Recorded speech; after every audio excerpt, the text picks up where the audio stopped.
আমাদের সবগুলো টপের মধ্যে কিন্তু সবজি হয়েছে।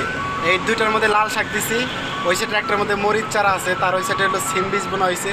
আরও টপ অনেক আছে, এরপরে আমরা আরও যতগুলো আছে সবগুলোর মধ্যে বপন করবো আর কি ইনশাল্লাহ। যেহেতু হয়েছে বাংলাদেশের সবজি প্রণাইতে, মানে এই দেশে তো অনেকে চাষ করে না, আর আমরা যেহেতু খালি জায়গা ছিল বিদায় চাষ করছি, তো আজকে এগুলো রান্না করবো। আসসালামু আলাইকুম।